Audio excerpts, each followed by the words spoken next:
My name is Manuel and I'm gonna present my user story 673, which is about the navigation system. This story was developed for Project To-Do List Optimizer version 1.0.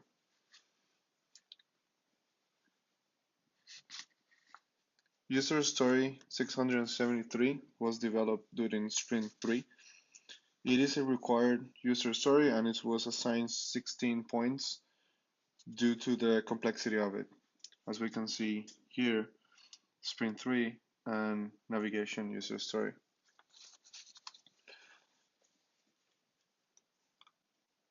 As some of the verification process, we can see that essential information about the distance and time of the general trajectory has to be displayed.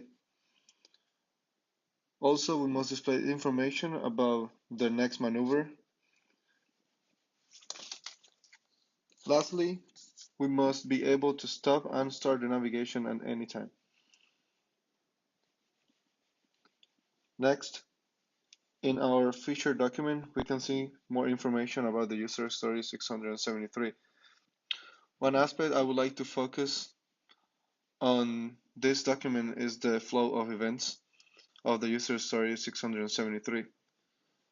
As we can see, the user story says that we should be able to have at least one place in the itinerary.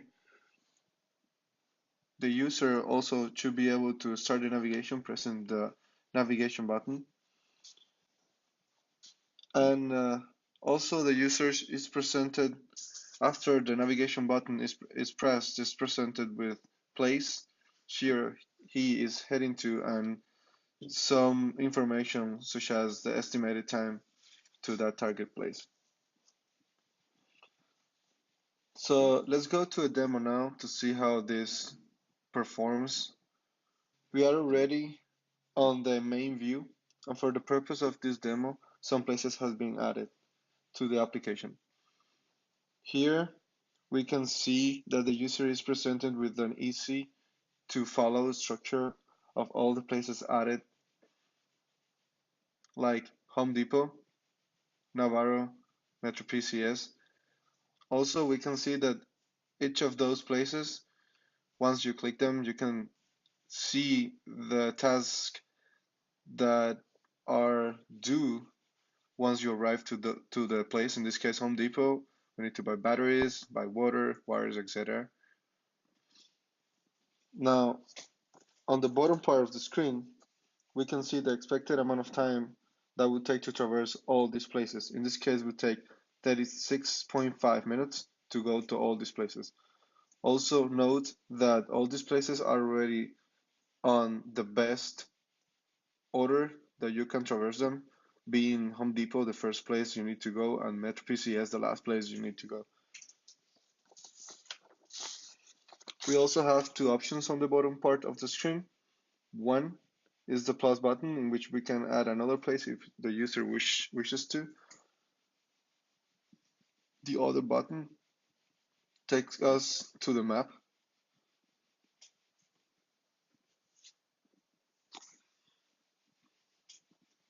Here we can see that an overview of the trajectory is shown, where the user location is clearly visible and the places that we need to go are also listed on the map. Before we start the navigation, we can see that some important information is displayed. For example, the last place we need to visit, Metro PCS. We also can see total time of the trip, in this case 37 minutes, and the general route to follow, that is, in our case, Coral Way and Southwest 114th Avenue. If we press the Go button, we see that the map gets centered at the user position, and important information about the next place is displayed. On the bottom part of the screen, we can see some statistics about the next place, such as estimated time to the place and estimated distance to the place. On the top part of the screen, we can see which one is that next place, in our case, Home Depot, and then the next maneuver we have to do. In my case, I'm at home and I can see that in order to start navigation, I need to move 72 feet, which would be the street. Note also that the user is able to stop the navigation at any time, and the map gets again changed and show the general route it needs to follow. As we can see, every time we start a navigation, a small message is displayed to give more information to the user about the maneuver it has to perform. Every time the maneuver changes, this short message is displayed with an explanation of it.